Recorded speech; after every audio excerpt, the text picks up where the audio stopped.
Compañero Guillermo, tienes la palabra. Saludos. Paso 3, contexto y agenda influye en el desarrollo socioafectivo y moral. Teoría curricular, tutora Adriana Raquel Vargas Suárez. Participantes: docente Jesús Guillermo Peraza Rincón, docente Joselinda Yana Pérez, docente Sandra Liliana Castillo Mejía y docente Juliana Paola Fuentes Martínez. En esta tarde tenemos a la docente que vamos a entrevistar hoy, a la señora Luz Anis Mendoza, con el objetivo de comprender los roles que cumple un docente de educación inicial en el desarrollo socioafectivo y moral de los niños y niñas con quien interactúan. Pregunta número 1. Compañera, disculpa, una pequeña interrupción. Me gustaría que la profe se presentara y nos autorizara grabarla antes de hacer las preguntas, por favor. Buenas tardes. Mi nombre es Luz Anis Meléndez Ibargüen, licenciada en Educación Básica con énfasis en Lengua Castellana y Humanidades. Actualmente me desempeño como agente educativa en sede de acá, del municipio de Tarazá. Quien lo maneja, pues el ente que lo está manejando en este momentico es Comaco, ¿cierto? Y sí autorizo que se haga la grabación de la entrevista.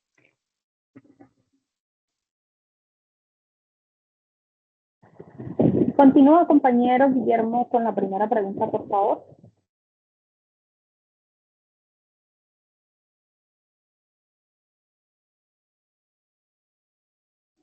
Bueno, Aniris, como pregunta inicial tenemos, ¿cómo defines el concepto de socioafectividad en la educación inicial? Listo, desde mi punto de vista, este término de socioafectividad es como la capacidad que tiene el ser humano de establecer vínculos afectivos y emocionales con otras personas. Y esto ocurre desde la niñez, desde el periodo de gestación de la madre, ¿cierto? Desde ahí inicia ese proceso social y afectivo. Ok. Como segunda pregunta tenemos, ¿cuál crees que es el papel fundamental del docente en el desarrollo socioafectivo?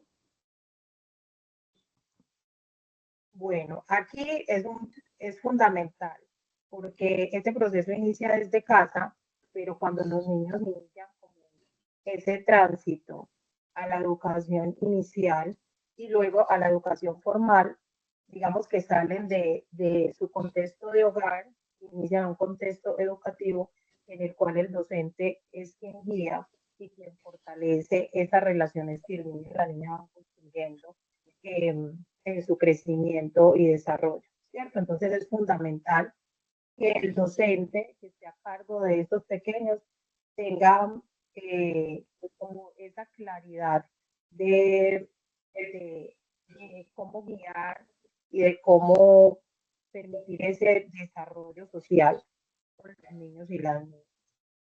Ok, no, y también va en parte la empatía que cree el docente con el niño, porque pues, son muchas horas las que el niño va a estar con él y pues si el niño no cae bien, por decirlo así coloquialmente, con el docente, pues su comportamiento, tanto con el docente como con los demás compañeros, también va a tener incidencias. Bueno, como tercera pregunta. Vamos un momentico, Elisa. No, sí, es que en esto, digamos que uno lo resume. Pero digamos que en esas horas, porque son 8 horas en las que el niño sale de su casa y está compartiendo con un docente, y la calidad humana del docente, el respeto por el otro, porque aunque sean niños no quiere decir que el docente es el que manda. Hay que tener en cuenta también las emociones del niño y cómo recibe eso nuevo que le va a llegar. Entonces ahí empieza a jugar todos los valores, el respeto, el amor, la empatía, la paciencia, porque son niños que vienen de su casa y tienen un apego hacia sus familiares más cercanos, y dejarlos es como si ellos sintieran que los están abandonando.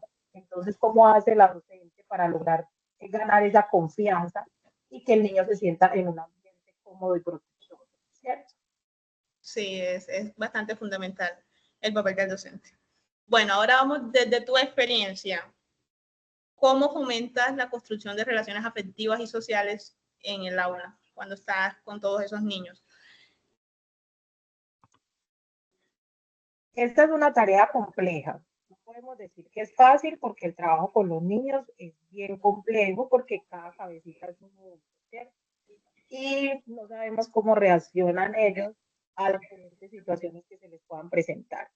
Entonces yo creo que el diálogo es fundamental, el trabajo en equipo, en enseñar las normas básicas de convivencia, el respeto por el otro, y que todos tenemos derecho a opinarnos y que no sentimos de la misma manera, ¿cierto? Entonces, es como plantearse un diagnóstico en el que yo como docente diga, qué es lo que quiero saber de este niño y su familia para saber cómo voy a trabajar en clase. Aunque yo pueda hacer una planeación grupal, yo también debo de identificar cuáles son las necesidades que tiene cada niña y cada niño, y de allí partir para realizar actividades en las cuales los pueda integrar a todos y que respete sus sentimientos, sus emociones y su manera de socializar. Bueno, yo creo que ahí me respondiste también la pregunta, otra pregunta que iba aparte en la 3, que era compartir alguna estrategia efectiva, que como tú lo acabas de decir, es el diálogo. Vamos con la 4, que dice, ¿cómo aborda las situaciones de conflicto entre las niñas y niños en el aula y cómo promueves la resolución pacífica y el desarrollo socioemocional? Bueno, este es un trabajo que se hace no solamente en la docente, tiene que ver también la familia, como les decía ahorita. Cuando a uno le entregan un grupo, uno, digamos que no tiene mucho conocimiento de cómo está compuesta esa familia y qué cosas pueden afectar al niño desde el hogar que él lo pueda traer hacia el aula y cómo puede afectar a los otros niños. Entonces es muy importante hacer ese diálogo con los niños inicialmente, con los padres de familia, y plantearse normas básicas de convivencia en la que los niños sientan que hay que iniciar con que aquí hay unos juguetes y que con estos juguetes podemos jugar todos y que no va a ser un motivo de pelea, que es lo que generalmente inician pues como las rivalidades, por llamarlo de alguna manera, con los niños y las niñas, y se empieza, porque desde muy pequeño todos también, este es mi amiguito, este no es mi amiguito, porque este sí me presta, porque este no me presta. Entonces, ¿cómo hacemos nosotros para tratar de equilibrar esta socioafectividad en este grupo de niños, marcando siempre la norma desde la construcción, valga la redundancia, de normas básicas de convivencia? El respeto por el otro, el amor por el otro, la confianza, ¿cierto? Entonces es como trabajar en los valores y cómo hacemos nosotros para articular este trabajo con los niños en el aula, que también se vea apoyado por las familias y por las personas con las que los niños comparten la mayoría del tiempo. Ok. La compañera Jocelyn. Hola, mi nombre es Jocelyn Pérez. Yo estaré haciendo las preguntas. Desde su perspectiva, ¿cómo integras estrategias socioafectivas en tus actividades y materiales educativos para asegurar que todos los niños y niñas se sientan incluidos?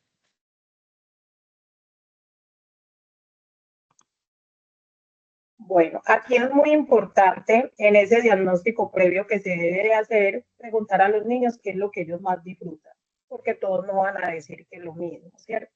Entonces, algunos disfrutan al hacer juegos de roles, algunos disfrutan de estar más bien solitos porque hay niños que casi no se integran, y eso no quiere decir que los estemos excluyendo de las actividades, sino que ellos les da dificultad para integrarse. Sin embargo, ya teniendo como un diagnóstico ya previo para hacer la planeación de actividades, aquí nos damos cuenta qué es lo mejor para trabajar de manera grupal.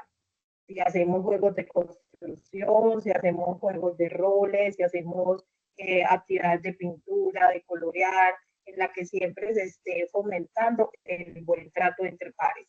Porque sí es muy importante que ellos sepan que desde pequeños van a estar en una sociedad y que habrán cosas que no les gustan y que eso no va a hacer pues que dejen de existir o que le cambie su perspectiva de vida, sino que tenemos que acogernos, digamos, que a esas normas y a esas reglas que nos ofrece la sociedad, ¿cierto?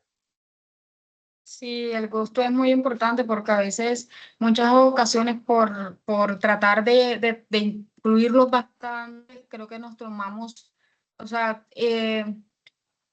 nos tomamos como para imponerles algo, pero tratando de ahí mismo de incluirlo, pero de imponerles, y hay veces que no se sienten a gusto. Conocerlo es buena opción. Sí. La otra pregunta es, ¿cuál es su estrategia para conocer y aprender las necesidades afectivas individuales de los niños y niñas de su aula? El diagnóstico. Esa sería la estrategia clave acá, porque si yo no hago un diagnóstico con padres de familia y observando a los niños en su comportamiento, yo no sé cómo voy a comprender esas necesidades que ellos tengan. Entonces, en primera infancia hay algo que se llama ficha de caracterización. Y en esa ficha de caracterización nosotros nos damos cuenta de cuál es el contexto en el que se desenvuelve el niño y la niña, ¿cierto? Cómo está compuesta su familia, con quién permanece la mayoría del tiempo, qué actividades hacen en familia. Y de acuerdo a eso, porque digamos que hay familias, hay diversos tipos de familias y en los pueblos sí que se ve esto, ¿cierto? Entonces, es cómo llego yo a identificar esas necesidades que tiene cada uno de mis niños para yo poder trabajar esa parte socioafectiva. Porque si en el hogar, porque nosotros decimos, lo más importante es la familia, pero si la familia no es un entorno que garantice ese buen trato, ese afecto, ese amor que necesita el niño o la niña y esa confianza, digamos que él va a ir a representar lo que vea en su casa, lo va a ir a representar en la institución en la que se encuentra, sea de primera infancia o sea de educación formal. Entonces, lo más importante acá es esa caracterización familiar, ese diagnóstico, el observar y analizar el comportamiento de cada niño, cómo se desenvuelve en su familia y cómo se desenvuelve en sociedad. La sociedad para ellos, que son sus amiguitos, ¿cierto? Las profesoras, las manipuladoras de alimentos, las auxiliares, las personas con las que ellos están compartiendo esas 8 horas.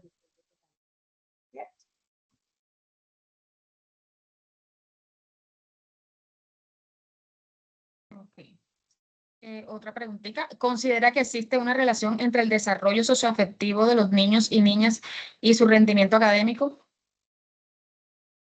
Sí, definitivamente, definitivamente existe una relación, digamos que es dependiente, porque si es un niño que de pronto no tiene esa confianza en su casa, no tiene un buen trato, no siente que se preocupe por él, por su bienestar, el rendimiento académico no va a ser bueno.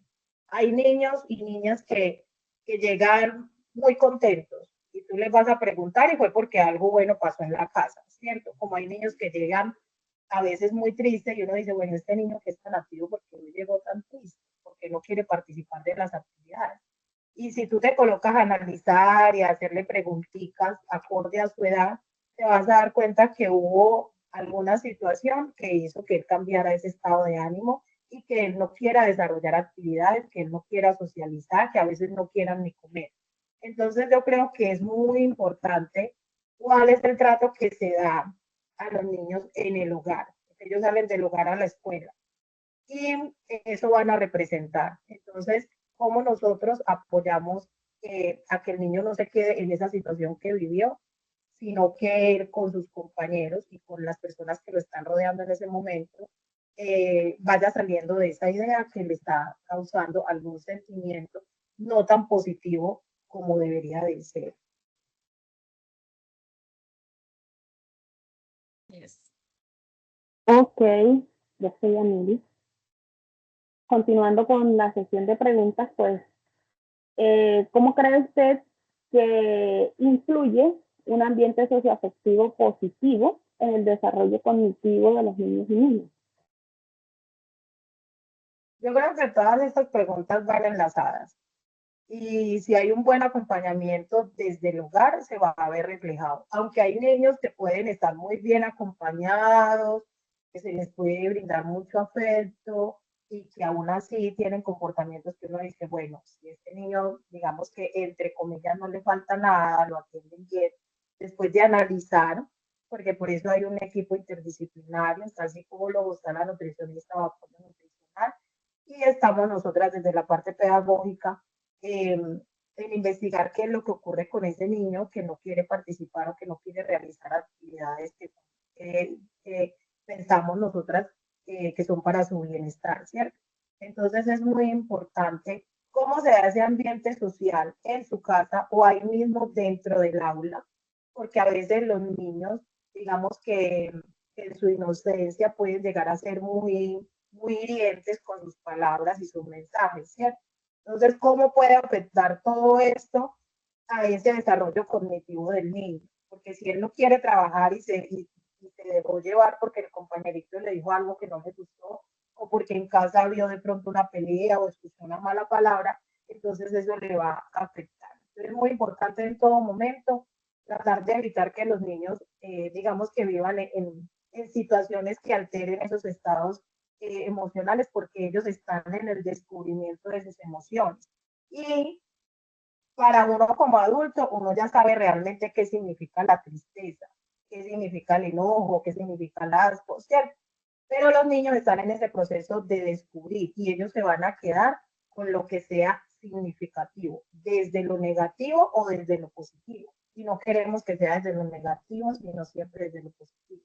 Entonces, es muy importante, influye demasiado eh, en la parte cognitiva, este desarrollo socioafectivo en las niñas y en los niños. Bueno, profe, continuando con esta pregunta que viene a continuación y en base a un aporte que nos hizo anteriormente, sobre la importancia de involucrar a los padres o cuidadores en el proceso del desarrollo socioafectivo de los niños, usted nos hablaba sobre unas pruebas diagnósticas o más enfáticamente las fichas de caracterización. Partiendo de las fichas de caracterización, ¿cuál es la importancia que usted considera que tiene ese trabajo articulado o esa colaboración entre la escuela y la familia el desarrollo socioafectivo de los niños? Sí, inicialmente se hace el diagnóstico, ¿cierto? Para determinar de qué manera va a trabajar con el grupo. Se hace la ficha de caracterización que es individual, que nos permite conocer el contexto de cada niño, cómo se desarrolla.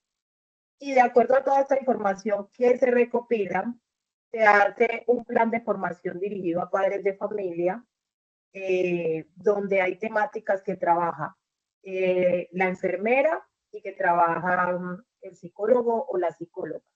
Esto con la finalidad de no ¿cómo se diría? Que no es, ¿cómo se diría? Como de no separar el proceso de formación que llevan los niños desde primera infancia y cómo los padres se involucran en eso, porque no es solamente, ay, yo llevo a mi niño allá porque allá me lo cuidan 8 horas, y como yo estoy trabajando, entonces yo voy y lo recojo, mando a alguien que me lo recoja, pero me estoy perdiendo de todas esas actividades significativas que hacen los niños allá si yo no me involucro. Entonces, por eso se hacen las escuelas de padres, se trabajan temáticas que van a apoyar todo el trabajo que se hace desde el colegio, ¿cierto? Desde el Centro de Desarrollo Infantil. Entonces es muy importante que los padres de familia se involucren de manera positiva, que lleven a sus niños. Está bien, no todas las veces lo pueden llevar porque trabajan o por ocupaciones, pero sí es importante que lo acompañen a ellos en estos procesos, que lleven a los niños a la escuela o que los vayan a recoger, que vayan a las reuniones a las que se les cita, o digamos que cuando no hay escuela de padres y se cita algún padre de familia extra, es porque hay una situación que llamó la atención y que es importante hablarla con el padre de familia. Entonces es muy importante involucrarlo desde las escuelas de padres, desde las actividades que a veces se mandan para que hagan entre niño y padre de familia o cuidador principal para construir ese vínculo afectivo y se siga, digamos que se siga fortaleciendo, tanto en la casa como en el Centro de Desarrollo Infantil.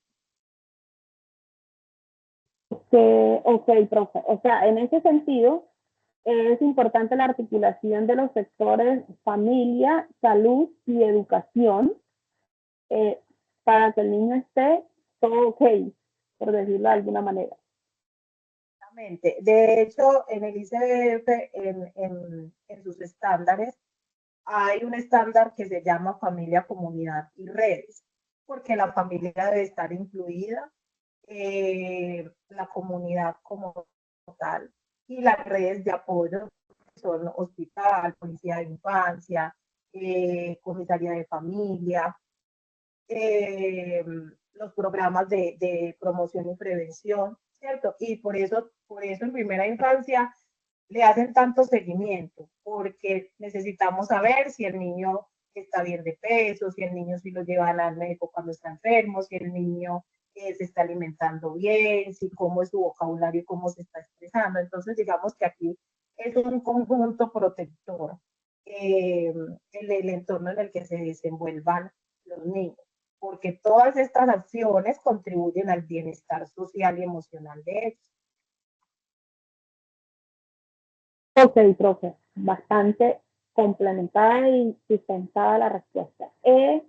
Bueno, partiendo ya la última pregunta que tenemos sobre la estrategia o enfoque que usted considera más efectivo para mantener una comunicación abierta y efectiva con los niños y niñas, buscando favorecer su expresión emocional y fortaleciendo sus habilidades socioafectivas. Tengo claro que para usted el diálogo es primordial y es esencial como estrategia, pero aparte del diálogo, ¿qué otra estrategia aplica usted con sus estudiantes o nos puede compartir de repente y nosotras la podemos aplicar?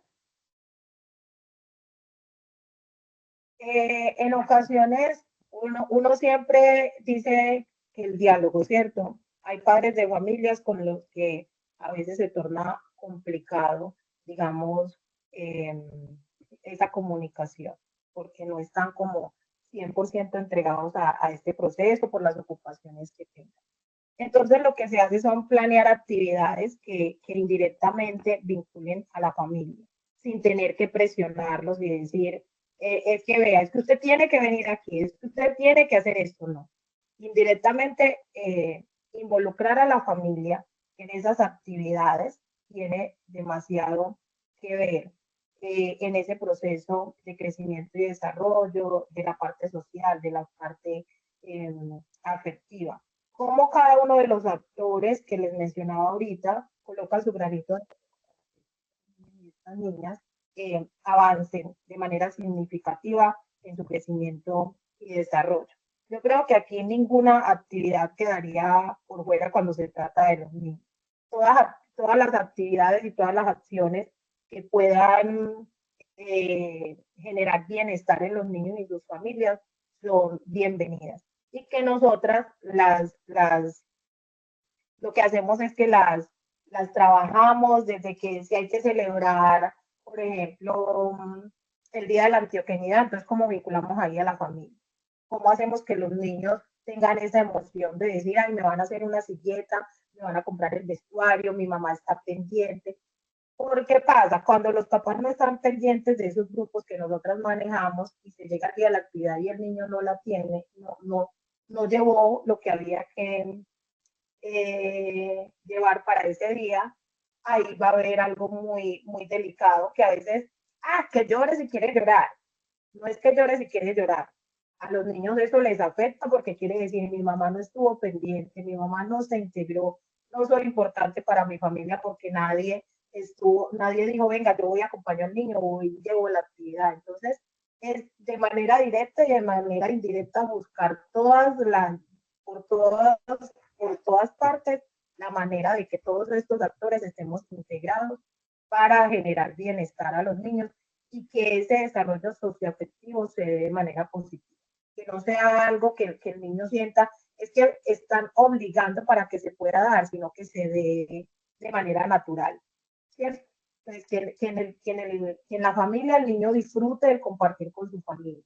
Que si él sale al parque, él no tenga el miedo de decir es que me van a lastimar o me van a hacer algo. Que si está en el centro de desarrollo infantil, se sienta seguro y protegido y que nos interesa todas sus emociones, que si me caí me acordé, entonces la profe estuvo ahí atenta y me dijo no está pasando nada, mira que estás bien, ¿cierto? Entonces todas esas acciones, por mínimas que sean, repercuten de manera positiva en el niño o en la niña. Entonces, digamos que todos aquí trabajamos en pro del bienestar de ellos. Y la familia, hay familias que son muy atentas y que siempre están ahí. De hecho, no solamente hacen por sus niños, sino que hacen por otros niños que ven que de pronto en su contexto están siendo maltratados y que dicen, no, es que profe, vea, es que esa mamá no lo va a traer, si yo lo puedo hacer por ella bien para que el niño se sienta bien. Entonces, eso también es importante. Bueno, no lo hizo la mamá, pero lo hizo en particular y es más fácil llegarle al niño. Aquí también está tu actividad y también vas a pasar un rato agradable. ¿Sí?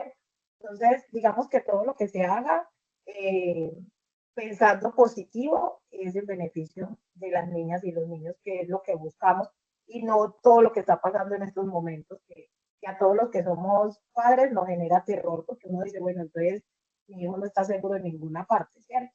Entonces, ¿cómo hacemos nosotros para protegerlos de los peligros que hay en la sociedad? Que se supone que es un ambiente que debe proteger, pero que también tiene sus riesgos, ¿cierto? Sí, profe, creo que es importante este último aporte que usted acaba de hacer y es en referencia a la sororidad o más bien a ese sentimiento de empatía, de ponernos en el lugar del otro, de sensibilizarnos a las necesidades del otro, porque muchas veces, como decía usted ahorita, sí, hay familias que son muy presentes, hay otras que son muy ausentes, pero también hay algunas que de cierta manera quisieran estar presentes, pero por diferentes circunstancias de repente no pueden y está el vecino o está el amiguito y es bonito que no solamente desde la familia, sino también en la escuela se proyecte ese sentimiento de empatía, de que los niños se pongan en el lugar del compañerito, porque, por ejemplo, la merienda o los útiles escolares y los niños, o sea, todos nos damos cuenta de todos, pero los niños por su naturalidad muchas veces son crueles y son insensibles desde nuestro punto de vista como adultos, que ya lo entendemos, sin embargo ellos lo expresan de manera espontánea y natural sin la intencionalidad de dañar al otro, pero si hay una buena orientación, yo creo que aprenden a ser empáticos y de repente a no hacer comentarios que lastimen de repente no el ego, sino los sentimientos de los otros niños, porque a veces van estrenando zapatos y el otro niño va con sus zapatitos rotos o llevan cualquier cantidad de merienda y hay niños que los papás realmente no tienen. Pasa en la escuela porque en los CDI pues sabemos que ya no requieren ni útiles ni meriendas ni nada de eso, pero sí suele pasar mucho en el área de primaria. Así es la empatía lo que hay que trabajar, aunque ellos no conocen la palabra, la expresión como tal, es muy importante trabajarlo desde casa, porque hay niños que digamos que a veces no lo hacen por hacer sentir incómodo al compañerito, pero en su afán de decir, es que yo tengo eso, entonces generamos un ambiente que no es tan chévere, ¿cierto? Entonces, es importante trabajarle a la empatía, que es una palabra que está muy común actualmente, pero que es necesaria.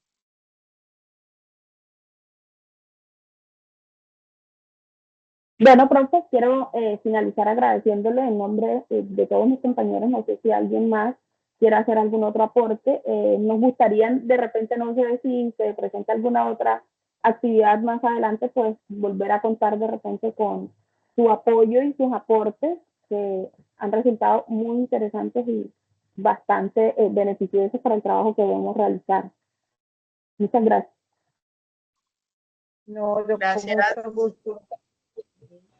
Gracias. De que se pueda, con todo el gusto, porque eso también le sirve a uno como para aprender, ustedes que están en su proceso de formación, entonces traen nuevas cosas que le sirven a uno para colocarlas en práctica. Muchas gracias.